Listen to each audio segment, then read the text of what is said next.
उत्तर भारत के उत्तर प्रदेश में जी कांग्रेस मजबूत नहीं होगी तब तक कोई समाधान कांग्रेस के पास नहीं है। एक मंच पर लाकर खड़ा करने की अगर हिम्मत हो तो ये भाजपा को फेस करेंगे, नहीं तो भाजपा को फेस कर नहीं पाएंगे। उनसे सॉफ्टवेयर को चेंज कर रहा, जब तक ईवीएम इस देश में रहेगी तब तक आप उम्मीद मत करो कि ये जो चाह रहे वो होगा। जैसे कि उदाहरण के तौर पे आपके पास ये राजस्थान वाला भी है, सचिन पायलट भी है। जय हिंद, मैं हूं परवेज पवार और आप देख रहे हैं एलकेबी हिंदुस्तान। कल कांग्रेस पार्टी द्वारा दिल्ली में वोट चोर गद्दी छोड़ विशाल रैली का आयोजन किया गया, जिसमें कांग्रेस के तमाम नेता मल्लिकार्जुन खड़गे से लेकर राहुल गांधी, प्रियंका गांधी, सोनिया गांधी सब वहां पर मौजूद थे।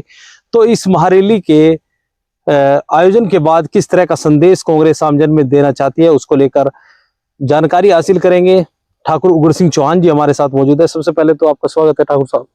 नमस्कार भाई साहब, नमस्कार। ठाकुर साहब, कल कांग्रेस पार्टी द्वारा वोट चोर गद्दी छोड़ महारैली का आयोजन किया गया।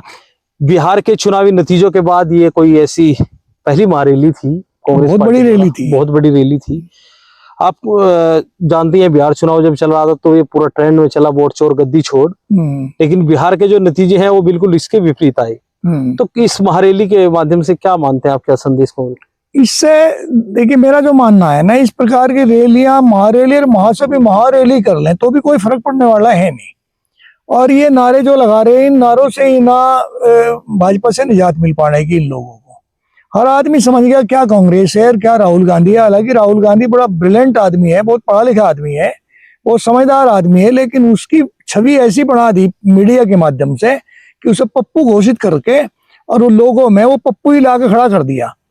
अब वो जो भी कुछ बोल लेगा, उधर खड़गे जी हैं, बड़े विद्वान आदमी हैं, बहुत पुराने आदमी हैं, ऐसी कोई बात नहीं कि नए आदमी हैं, लेकिन वो साउथ से आ रहे, उनका भी बहुत कोई प्रभाव नहीं पड़ रहा। उत्तर भारत में कोई प्रभाव नहीं पड़ रहा। जब तक उत्तर भारत के उत्तर प्रदेश में जी कांग्रेस मजबूत नहीं होगी तब तक कोई समाधान कांग्रेस के पास नहीं है। चाहे इस बात को आप किसी भी तरीके से समझ लें।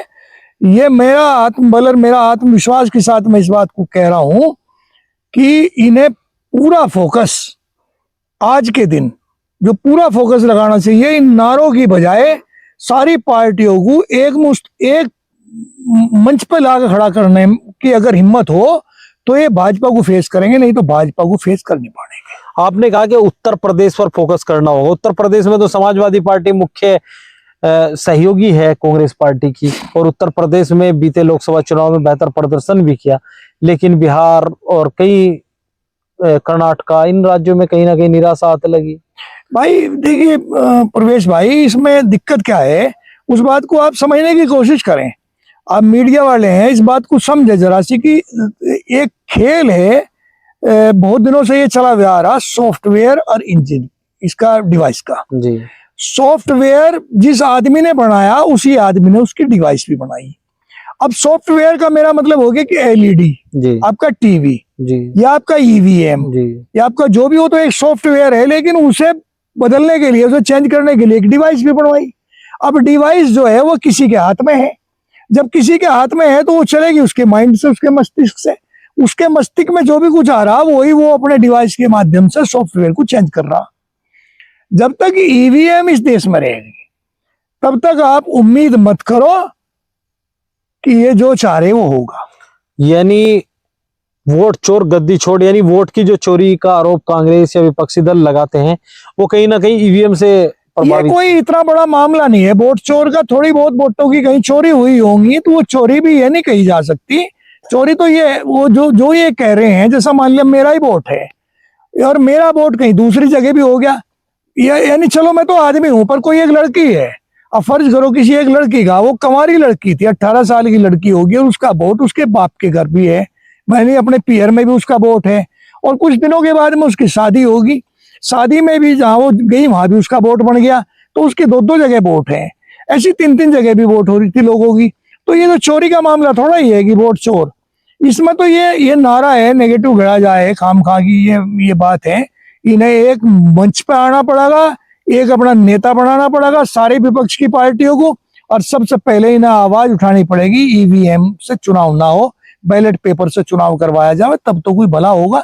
नहीं तो इस प्रकार के नारों से लोग बाग बोर हो चुके हैं, इनसे कोई लाभ नहीं है। अच्छा, ईवीएम जो आई थी वो कांग्रेस शासन में ही आई थी? नहीं, वो जहां भी आई थी, जो भी चीज आई थी, मैं उस तय पर नहीं जाना चाहता, लेकिन उसका वो जब आई होगी तब उसका क्या उद्देश्य रहा होगा, उसका क्या इस्तेमाल करना चाहते होंगे, आज उसका जो दुरुपयोग हो रहा है वो मैं तो उसकी बात कह रहा हूं। मैं इसका खूब अच्छी तरह से जानता हूं कि मैं नाम क्या लूं, बल्कि हमारे यहाँ शुगर मिल है, जी शुगर मिल में हमने देखा है कि उसके सेंटर यहाँ से 20-20, 30-30 किलोमीटर दूर हैं, जी। और उन सेंटरों पे भी घटतोली हो है। और जब वहां भीड़ इकट्ठी हो जाए तो 2 मिनट में, 1 ही मिनट में, बल्कि उन्हें देखते कैमरे लगे हुए हैं, यहाँ के जो कंट्रोल रूम वाले हैं वो उसे बिल्कुल सेट कर दें, उसे 0 पे ला दें, कहीं कोई दिक्कत नहीं होती। तो उसे करे कौन? वहां रखी हुई डिवाइस ही तो कर रही है ना वहां। जी। जब ये अपने सेंटर पे जो इनका तोल का कांटा है उसे डिवाइस के माध्यम से उसे घटा बढ़ा सकते हैं, हम टीवी के रिमोट के जरिए चैनल को बदल सकते हैं, तो क्या जो ईवीएम है उसे नहीं बदल सकते क्या? आपका मानना है कि इलेक्ट्रॉनिक सिस्टम में फेरबदल किया जा सकता है? बिल्कुल फेरबदल किया जा सकता है यार। बड़ी बात यह है कि जैसे ये सारे चौधरी बन रहे हैं, जी जितनी भी पार्टियां हैं, आप किसी को पूछ लो, ममता वो चुधराट के चक्कर में, अखिलेश यादव वो चौधरी के चक्कर में, जयंत चौधरी वो जयंत चौधरी के चक्कर में। आप किसी भी पार्टी को, चाहे छोटी छोटी आप राजभर की पार्टी ले लो, चाहे अनुप्रिया पटेल की पार्टी ले लो, चाहे कुशवाहा की पार्टी ले लो, चाहे आप और क्या राजस्थान में हनुमान बेनीवाल की पार्टी ले लो, सारे प्रधानमंत्री के दावेदार हैं।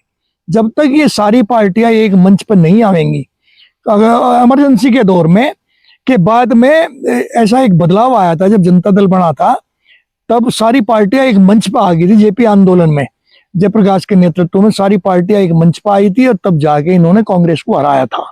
आज वही समय आ रहा। तो ठाकुर साहब, आपको क्या लगता है कि कौन नेता इनमें नेतृत्व कर सकता है? नेतृत्व करने के लिए बहुत सारे लड़के हैं, नए लड़के हैं, लेकिन ये जो बूढ़े बूढ़े आदमी बैठे हैं भाई, आप मैं नाम क्या लूंगा, एक का नाम लूंगा दूसरा नाराज हो जाएगा, लेकिन कई हैं, जैसे कि उदाहरण के तौर पे आपके पास ये राजस्थान वाला भी है, सचिन पायलट भी है, आपके पास बहुत सारे लोग बाग हैं। तो आप चाहते हैं कि कांग्रेस का नेतृत्व युवा करे? युवा जब तक नहीं आएगा ना, तो युवा तो राहुल गांधी भी है। नहीं, राहुल गांधी युवा कहाँ है? राहुल गांधी को तो ऐसा बना दिया, वो तो जोकर बना के ला खड़ा कर दिया इन्होंने। उससे तो बढ़िया अगर ये अपना नेता प्रियंका को मान लेना, प्रियंका गांधी को, मेरे विचार से प्रियंका के पक्ष में बहुत सारे लोग वाग हो जाएंगे। राहुल की छवि जो बना दी ना, उसे तो अब साफ करने में समय लगेगा।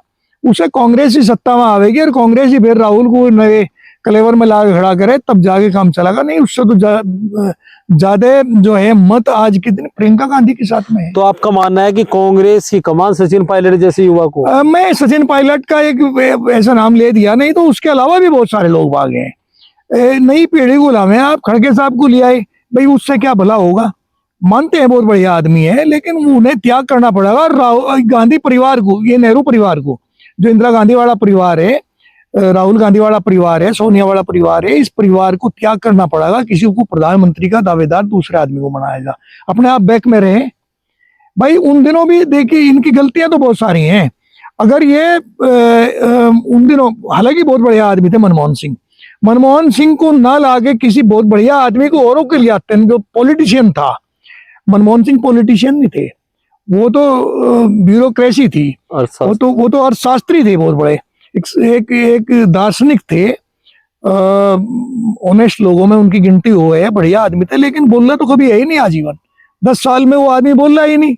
जब वो आदमी बोल रहा ही नहीं तो क्या संदेश किसी के पास पहुंचेगा? ऐसे मूक आदमी को आपने प्रधानमंत्री बना दिया। आप तेज-तर्रार आदमी को लेकर आवे, तो तेज-तर्रार आदमी को लेकर आवेंगे तभी तो कुछ होगा। भाजपा क्या थी? भाजपा के पास ही तो इस किस्म के लोग बाग आए। आज के दिन यूपी का ये माहौल है कि यूपी में आप किसी को लिया हुए चाह ना लिया हुए, लेकिन योगी के फैन है लोग बाग, जो आज के दिन बुराई कर रहे हैं ना, जिस दिन चुनाव होगा ना उस दिन योगी को ही वोट देंगे, और कहीं जाने की नहीं, बुराई करते रहेंगे लेकिन वोट देंगे योगी को। इस प्रकार के आप क्रांतिकारी आदमी को लेकर आवे ना, और सारी पार्टियां एक मंच पर आवे, एक आदमी को अपना नेता मान लें, तब तो भला है। नहीं तो क्या फायदा है इन नारों में वोट छोड़ गद्दी छोड़, इससे क्या लाभ है? तो आप मानते हैं कि जो महारैली हुई है इसका कोई असर जमीनी स्तर पर नहीं लगा? रैलियां तो होती रहेंगी, रैलियां तो अभी 27 में भी होंगी और 29 तक तो बहुत सारी रैलियां होंगी। रैलियों का क्या प्रभाव पड़ रहा है? आप किसके नेतृत्व में रैली कर रहे? आप जो एक आपने एक आरोप लगा के गद्दी छोड़ वोट चोर, गद्दी छोड़ वोट चोर, गद्दी छोड़ का नारा लगा लगा के आप लोगों को इकट्ठा कर रहे हैं। और ये संदेश क्या दे रहे? वोटों की चोरी होगी, हवा की। अब चोरी हुई तो पहरा देते भाई, पहरा भी तो नहीं दे पाए ना। अब वोटर ने तो वोट डाल दिया। वोटर ने वोट डाला है, आपने पहरा कहाँ दिया? आपको जो काम करना चाहिए था कि ईवीएम का विरोध करते, सारी पार्टियां मिलके अगर चुनाव आयोग में जाके ये कहें कि हम ईवीएम से चुनाव नहीं करवाएंगे। लेकिन इनका सबका स्वार्थ है ना भाई, कुछ देने के लेने के लिए कुछ देना पड़ा है। कहीं कहीं ये तो राजनीति है। किसी स्टेट में भाई भाजपा के खिलाफ भी सरकारें बनवाई जाएंगी, लेकिन जहां महत्वपूर्ण है वहां भाजपा अपने पक्ष में भी लेकर आएगी। ये तो राजनीति है। तो कल कांग्रेस पार्टी द्वारा जो वोट चोर गद्दी छोड़ विशाल महारैली का आयोजन किया गया था, उसको लेकर हमने ठाकुर उग्र सिंह चौहान जी की राय आपको दिखाई। आगे के अपडेट के लिए बने रहिए एलकेबी हिंदुस्तान के साथ। जय हिंद। नमस्कार भाई साहब, नमस्कार। जय हिंद, जय भारत, जय क्षत्रिय धर्म।